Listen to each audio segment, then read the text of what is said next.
کو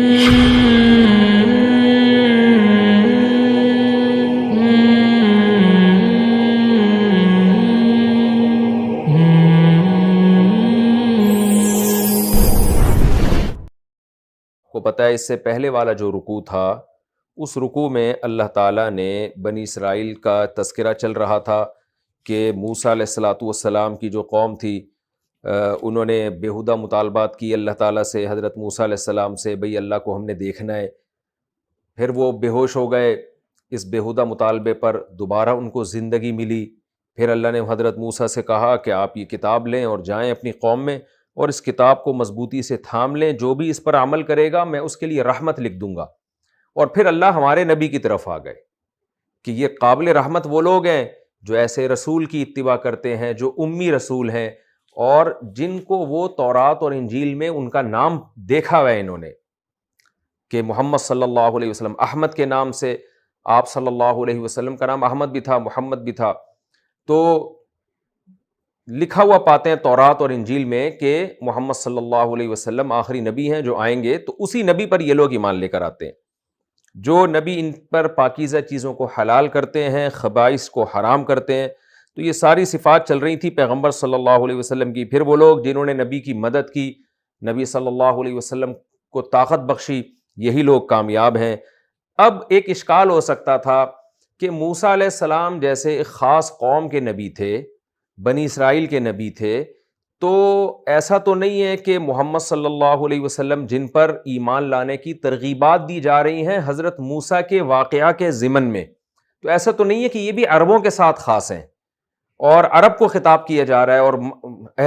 ارض حجاز کو خطاب کیا جا رہا ہے۔ اس کا جواب اللہ نے دے دیا کہ نہ ایسا نہیں ہے۔ قل، اے نبی آپ کہہ دیجئے، یا ایہا الناس، اے لوگو، انی رسول اللہ، میں اللہ کا بھیجا ہوا قاصد ہوں، الیکم، تم سب کی طرف، یعنی الیکم کا معنی تمہاری طرف، اس میں تمام انسان ویسے ہی آ گئے ہیں، کیونکہ یا ایہا الناس کے لفظ میں یا ایہا العرب نہیں ہے، یا اہل حجاز نہیں ہے کہ اہل حجاز، بلکہ اس میں کیا ہے، اے لوگو، تو اس میں تاکید کی ضرورت ہی نہیں تھی۔ تو اللہ نے فرمایا یا ایہا الناس، اے تمام لوگوں، پھر جمیعاً میں اس کوئی مزید تاکید کر دی کہ کوئی اس لفظ کی تعویل نہ کر سکے، بھئی یا ایہا الناس سے تو عرب لوگ مراد ہیں، تو اللہ نے فرما دیا جمیعاً، تم سب کی طرف میں پیغمبر بنا کے بھیجا گیا ہوں۔ اور علماء نے لکھا ہے ضمناً اس میں جنات بھی داخل ہیں، ان کا تذکرہ اس لیے نہیں کیا کہ انسان اشرف المخلوقات ہے، اور اکثر جگہ پہ جو ہے نا جہاں انسان کا لفظ ہوگا تو وہاں جنات اس کے ماتحت ہو کے اس میں داخل ہوں گے، کیونکہ جنات انسانوں کے ماتحت ہیں۔ یہی وجہ ہے کہ آپ دیکھ لیں جتنے فرقے انسانوں میں ہوتے ہیں وہ سارے فرقے جنات میں ہوتے ہیں۔ اس سے پتہ چلتا ہے کہ جنات میں الگ سے کوئی پیغمبر نہیں آیا، جیسے جنات کے پیغمبر انسانوں کے ہوتے ہیں جیسے محمد صلی اللہ علیہ وسلم، تو اسی طرح جنات کے علماء بھی انسانوں کے علماء ہوتے ہیں، یعنی جنات انسانوں سے ہی سیکھتے ہیں، روحانیت انسانوں سے سیکھتے ہیں وہ، اور تبھی سارے فرقے، سارے مذاہب، حتیٰ کہ جتنے کسی مذہب میں فرقے ہوتے ہیں نا انسانوں میں، وہ تمام فرقے جنات میں پائے جاتے ہیں۔ جنات میں آپ کو دیوبندی بھی ملیں گے، اہل حدیث بھی ملیں گے، آپ کو بریلوی بھی ملیں گے، شیعہ بھی ملیں گے، قادیانی بھی ملیں گے، ہندو بھی ملیں گے، سکھ بھی ملیں گے، عیسائی بھی ملیں گے۔ اس لیے کہ جیسے انسانوں کی باتیں سن کے لوگوں کا مائنڈ چینج ہوتا ہے، تو جنات کا بھی مائنڈ اسی طرح سے چینج ہوتا ہے۔ تو اس لیے قرآن بہت سے مقامات پر ان کا الگ سے تذکرہ نہیں کرتا، کہیں کہیں تذکرہ کرتا ہے۔ تو مراد اس میں سارے جنات بھی ہیں۔ الذی، وہ اللہ، لہو ملک السماوات والارض، جس کے لیے آسمانوں اور زمین کی بادشاہی ہے۔ اس میں اللہ کی جلالت کو بھی بیان کیا کہ کوئی اور یہ نہ سمجھے، ایتھیس لوگ سمجھیں گے بھئی یہ مسلمانوں کا اللہ کوئی اور ہے اور حقیقت میں کائنات بنانے والا کوئی اور ہے، تو اللہ اس کا جواب دے رہے ہیں وہی اللہ جس کے پاس زمین اور آسمان کی بادشاہی ہے، اسی اللہ نے محمد صلی اللہ علیہ وسلم کو ساری دنیا کے سارے انسانوں کی طرف پیغمبر بنا کے بھیجا ہے۔ لا الہ الا ہو، اس کے سوا کوئی عبادت کے لائق نہیں۔ یہ تمام پیغمبروں کی دعوت تھی۔ یحیی و یمیت، اس کے تصرفات کیا ہیں؟ حیات دیتا ہے اور موت دیتا ہے۔ دیکھیں اللہ تعالیٰ کے اس کائنات میں تصرفات تو بہت زیادہ ہیں، لیکن قرآن اس صفت کو بہت ہائی لائٹ کرتا ہے، حیات اور موت، حیات اور موت، حیات اور موت، اس لیے کہ یہ بالکل ہی ایک ان لاجیکل سی چیز ہے حیات پڑ جانا۔ خدا کے وجود کی اس سے بہترین دلیل کوئی ہو نہیں سکتی کہ وہ بے جان چیز میں جان ڈال دیتا ہے۔ اور حیات کیا ہے میں بار بار ڈیفائن بتا چکا ہوں کہ میں نے بڑے بڑے ڈاکٹروں سے پوچھا ہے، وہ کہتے ہیں اب تک حیات کو ڈیفائن نہیں کیا جا سکا سائنس کی زبان میں، سمجھا نہیں جا سکا نا، اسی وجہ سے اب تک ڈیفائن نہیں کیا جا سکا۔ بس آپ کسی سائنٹسٹ سے پوچھیں یا میڈیکل کے بہت بڑے اسپیشلسٹ ڈاکٹر سے پوچھیں کہ زندگی کسے کہتے ہیں، تو بس وہ اسی کو کہے گا، ہارٹ بیٹ اور روح کا پڑ جانا اور چلنا پھرنا دیکھنا، احساس اور شعور کا پیدا ہو جانا، اس سے آگے نہیں جا سکتا۔ وہ احساس پیدا کیسے ہو جاتا ہے، شعور پیدا کیسے؟ دیکھیں حیات کی دو قسمیں، ایک تو میڈیکل سائنس جس کو حیات کہتی ہے جو پودوں میں بھی ہوتی ہے، اور ایک حیات وہ ہوتی ہے جس کو اسلام حیات سے تعبیر کرتا ہے، وہ ہے شعور، کسی چیز میں شعور پیدا ہو جانا، اس میں احساسات کا پیدا ہو جانا، اسے خوشی کی بات بتائی جائے تو اسے خوشی ہو، غم کی بات بتائی جائے تو اس کو غم ہو، اس احساس کو حیات سے تعبیر کیا جاتا ہے۔ تو بہرحال یہ اللہ کے ایک بہت بڑی وجود کی دلیل ہے، اس لیے قرآن اس صفت کو بہت ہائی لائٹ کرتا ہے، تبھی بار بار قرآن کہتا ہے یخرج الحی من المیت ویخرج المیت من الحی، زندہ کو مردہ سے، مردہ کو زندہ سے نکالتا ہے۔ قرآن اب کہہ رہا ہے فآمنوا باللہ ورسولہ، اس سے پہلے تو اللہ نے کہا کہ اے نبی آپ کہہ دیں میں تمام دنیا کے تمام انسانوں کی طرف پیغمبر ہوں، اب اللہ ڈائریکٹ ہم سے خطاب کر رہے ہیں فآمنوا باللہ، اے لوگو جب تم نے محمد صلی اللہ علیہ وسلم کا یہ اعلان سن لیا کہ ساری دنیا کے تمام انسانوں کی طرف آپ اللہ کے رسول ہیں، تو اے تمام لوگو آمنوا باللہ، اللہ کہہ رہے ہیں اللہ پر بھی ایمان لے کر آؤ، ورسولہ اور اس کے رسول پر بھی، النبی جو کہ نبی ہیں، الامی جو کہ لکھنا پڑھنا نہیں جانتے۔ اس کا ترجمہ عام طور پہ یہ کر دیا جاتا ہے ان پڑھ، تو ترجمے کے لحاظ سے تو ان پڑھ کا لفظ بھی ٹھیک ہے، لیکن اس میں ایک سوء ادب ہے، تھوڑا ادب کے خلاف معلوم ہوتا ہے، کیونکہ ہمارے ہاں یہ لفظ جو ہے نا کسی کو ان پڑھ کہنا یہ ایک گالی کے طور پہ یہ لفظ استعمال ہوتا ہے، اس لیے میں اس کا ترجمہ ان پڑھ سے نہیں کرتا، بلکہ الامی جو نہ لکھنا جانتے ہیں اور نہ پڑھنا، کیونکہ نبی صلی اللہ علیہ وسلم ان پڑھ بہرحال نہیں تھے۔ ان پڑھ کا معنی ان پڑھ تو ہمارے یہاں جاہل کو کہا جاتا ہے نا، تو آپ صلی اللہ علیہ وسلم، کیونکہ بعض لوگوں نے ان پڑھ ترجمہ کیا ہے اس لیے میں عرض کر رہا ہوں، آپ صلی اللہ علیہ وسلم پڑھے لکھے تھے، مگر انسانوں میں کسی سے آپ نے نہیں پڑھا، جو کچھ پڑھایا ہے سکھایا ہے وہ سب کا سب اللہ نے آپ کو سکھایا ہے۔ یہاں بھی ہے کہ رسول کے بعد نبی کا لفظ اس لیے کہ رسول انسانوں میں بھی ہوتے ہیں، رسول انسانوں میں بھی ہوتے ہیں اور فرشتوں میں بھی ہوتے ہیں، لیکن نبی صرف انسانوں میں ہوتے ہیں، تو اس لیے بتا دیا کہ رسول ہیں لیکن ان کو فرشتہ نہ سمجھنا، نبی بھی ہیں یہ۔ اور الامی نہ لکھنا جانتے نہ پڑھنا جانتے، کمال کی بات ہے، نہ لکھنا جانتے نہ پڑھنا جانتے، اور گائیڈنس کے لیے بھیجا گیا تمام دنیا کے تمام انسانوں کی طرف، جن میں بڑے بڑے سائنٹسٹ، بڑے بڑے ڈاکٹر، بڑے بڑے انجینئر، بڑے بڑے پروفیسر، لیکچرار، کالم نگار، صحافی، یہ تمام پڑھے لکھے لوگ محتاج ہیں کہ محمد صلی اللہ علیہ وسلم سے سیکھیں یہ، کیونکہ آپ اللہ کا پیغام لے کر آئے ہیں، اور خود محمد صلی اللہ علیہ وسلم کی کیا حالت ہے؟ الامی، نہ لکھنا جانتے اور نہ پڑھنا جانتے، یہی آپ کا معجزہ ہے۔ آگے اللہ فرماتے ہیں الذی یؤمن باللہ، یہ پیغمبر خود بھی ایسے ہیں کہ اللہ پر ایمان لاتے ہیں، وکلماتہ اور اللہ کی باتوں پر ایمان لاتے ہیں۔ انہوں نے بھی اللہ کو دیکھا نہیں ہے،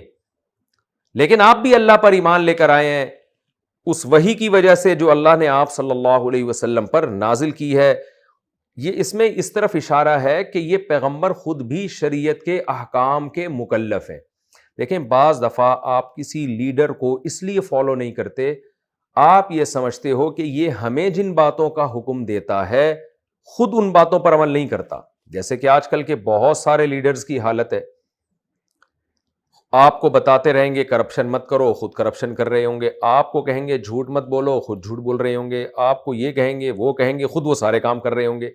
تو یہ لیڈر ایسا لیڈر نہیں ہوتا کہ لوگ اس کو فالو کریں۔ تو قرآن یہ کہہ رہا ہے کہ ہم نے تمہارا لیڈر جس پیغمبر کو بنا کے بھیجا ہے، وہ تمہیں جو کچھ کہہ رہے ہیں نا خود بھی اس پر عمل کر رہے ہیں، وہ خود بھی اللہ پر اور اس کی باتوں پر، اس کے حکام پر ایمان لا رہے ہیں، اور یہ صرف دل کا ایمان نہیں ہے، تمہیں ان کی لائف میں یہ ایمان نظر آ جائے گا، وہ خود بھی اللہ سے ڈرتے ہیں۔ آپ دیکھیے نا، اللہ پر ایمان تھا، اس وجہ سے ہمارے نبی اللہ سے سب سے زیادہ ڈرتے تھے۔ بعض چیزیں تو ایسی تھیں جو بظاہر ڈرنے کے، ان میں ڈرنے کا کوئی عنصر بنتا نہیں ہے بظاہر، پھر بھی آپ ڈرتے تھے۔ مثال کے طور پر نبی صلی اللہ علیہ وسلم کی صحیح حدیث ہیں، حضرت عائشہ فرماتی ہیں اور بہت سارے صحابہ کہ مطلع جب ابر آلود ہوتا تھا، کالی گھٹا آتی تھی، آپ صلی اللہ علیہ وسلم خوف زدہ ہو جاتے، نماز میں مشغول ہو جاتے، اللہ سے دعائیں مانگنے لگتے کہ اللہ تو نے تو وعدہ کیا ہے میں جب تک ان لوگوں میں ہوں گا تو اپنا عذاب نازل نہیں کرے گا۔ دیکھیں یہ کیسی خوف کی کیفیت تھی، حالانکہ عرب میں بادل تو ہمیشہ سے آتے رہے ہیں، بارشیں ہمیشہ سے برستی رہی ہیں، اور اللہ نے آپ سے وعدہ بھی کیا ہے کہ آپ کے ہوتے ہوئے میں اس قوم کو ہلاک نہیں کروں گا، پھر بھی خوف کا غلبہ کتنا ہے کہ ایک نیچرل چیز ہے جس میں عذاب کا بظاہر کوئی عنصر نہیں ہے، پھر بھی آپ صلی اللہ علیہ وسلم خوف زدہ ہو رہے ہیں۔ یہ اس کی علامت ہے کہ آپ کا جس اللہ کی طرف آپ لوگوں کو دعوت دے رہے ہیں اس پر آپ کا جتنا ایمان ہے کسی اور کا اتنا ایمان نہیں ہے، آپ کو ہر وقت خوف ہے کہ کہیں اللہ ہم پر عذاب نازل نہ کر دے۔ سورج جب گرہن ہوتا آپ صلی اللہ علیہ وسلم خوف زدہ ہو جاتے، حالانکہ یہ بھی ایک نیچرل عمل ہے، ہمیشہ سے ہوتا آ رہا تھا، زمانے جاہلیت سے ہوتا آ رہا تھا۔ آپ صلی اللہ علیہ وسلم کے بیٹے کی وفات ہوئی نا، جس دن سورج گرہن ہوا تو لوگوں نے کہا کہ یہ سورج اس دن گرہن ہوتا ہے جس دن کسی بڑے آدمی کی موت واقع ہو، کوئی بڑی شخصیت دنیا سے گئی ہو، تو چونکہ محمد صلی اللہ علیہ وسلم کے بیٹے کی وفات ہوئی ہے اس لیے سورج گرہن ہوا۔ آپ صلی اللہ علیہ وسلم تشریف لائے، فرمایا نا نا نا نا نا لا ينکسفان بموت احدہما، آپ صلی اللہ علیہ وسلم نے فرمایا کہ الشمس والقمر آیتان من آیات اللہ، سورج اور چاند اللہ کی نشانیوں میں سے ہیں، لا ينکسفان بموت الاحد او کما قال صلی اللہ علیہ وسلم، کہ یہ کسی کے مرنے پر یا کسی کے پیدا ہونے پر گرہن نہیں ہوتے، یہ اللہ کی نشانی ہے، اللہ اپنے بندوں کو دکھاتا ہے اپنی نشانیاں، لہذا جب تم دیکھو سورج اور چاند گرہن ہو رہے ہیں تو اللہ کی طرف رجوع کرو۔ تو آپ خوف زدہ، کیونکہ جب بھی کائنات میں کوئی ایسا واقعہ ہوتا جو ایک عام معمول سے ہٹ کے ہوتا، چاہے وہ نیچرلی کیوں نہ ہو، تو آپ دیکھیں عام آدمی تو کہے گا نیچرل ہے، لیکن آپ صلی اللہ علیہ وسلم خوف زدہ ہو جاتے کہ کہیں ایسا تو نہیں ہے کہ اللہ کوئی اور اپنی قدرت دکھانا چاہ رہا ہو یا اس کائنات کو تباہ کرنا چاہ رہا ہو یا ہم پہ ہمارے گناہوں کی وجہ سے، خطاؤں کی وجہ سے ہمیں سزا دینا چاہ رہا ہو۔ اور آپ کیوں ڈرتے تھے ان باتوں سے؟ اس لیے ڈرتے تھے کہ آپ قرآن میں پڑھ چکے تھے، لوگوں کو بتا چکے تھے کہ جب قوم عاد پر عذاب آیا ہے، فَلَمَّا رَأَوْهُ عَارِضًا مُسْتَقْبِلَ أَوْدِيَتِهِمْ قَالُوا هَذَا عَارِضٌ مُمْطِرُنَا، بادل منڈلاتے ہوئے آئے نا تو نبی نے بتایا کہ عذاب آ رہا ہے، تو وہ قوم کہنے لگی یہ تو بادل ہے جو برسے گا، یہ تو نیچرل عمل ہے، یہ تو ہوتا ہے، بادل آتے ہیں بارشیں ہوتی ہیں۔ تو ہمارے نبی ڈرتے تھے اس بات سے کہ جیسے قوم عاد اس کو ایک نیچرل کہہ کے بے خوف ہو گئے لیکن اس پہ پتھروں کا عذاب نازل ہوا، تو ہم بھی اس عمل کو نیچرل سمجھ رہے ہیں لیکن ایسا نہ ہو کہ یہ اللہ کا عذاب ہو۔ تو 1% بھی چانس تھا نا آپ صلی اللہ علیہ وسلم اتنے خوفزدہ ہو جاتے، حالانکہ آپ نبی معصوم تھے۔ تو اس سے پتہ چلتا ہے کہ ہمارے نبی کے دل میں اللہ کا جتنا خوف اور خشیت اتنی کسی اور کے دل میں نہیں تھی، اور یہ آثار خوف کے آپ کے جسد اطہر پہ ظاہر ہوتے تھے۔ تو قرآن اسی صفت کو ہائی لائٹ کر رہا ہے، یؤمنو باللہ وکلماتہ، یہ نبی خود بھی اللہ پر اور اس کی باتوں پر ایمان رکھتے ہیں، خود بھی حلال و حرام سے بچتے ہیں، حرام سے بچتے ہیں اور حلال کی طرف جاتے ہیں، وہ پابندیاں جو دوسروں کے لیے ہیں ان کو خود زیادہ فالو کرتے ہیں۔ واتبعوہ، پس اے لوگو تم اس پیغمبر کو فالو کرو، لعلکم تہتدون، تاکہ تم بھی سیدھے راستے پہ چلو۔ اب چونکہ واقعہ اصل میں بنی اسرائیل کا چل رہا تھا، یہ تو قرآن درمیان میں اللہ اپنا کلام لا کے ہمیں موٹیویشن کے لیے کہ تم بنی اسرائیل اور موسیٰ کی بحث میں الجھ کے اپنی ذمہ داریوں سے غافل نہ ہو جانا، ایسا نہ ہونا کہ تم اس واقعے کو ایک تاریخی واقعہ سمجھ کے دلچسپی سے پڑھو، پبلک کو سناؤ، اس سے جو سبق ملتا ہے اس کو فوکس کرو۔ وہ سبق کیا ملتا ہے کہ تمہارے پاس جو ہم نے پیغمبر بھیجا ہے وہ موسیٰ سے بھی زیادہ افضل ہے۔ موسیٰ ایک قوم کے نبی تھے اور تمہارے پیغمبر تمام دنیا کے تمام انسانوں کے نبی ہیں، لہذا ان کو فالو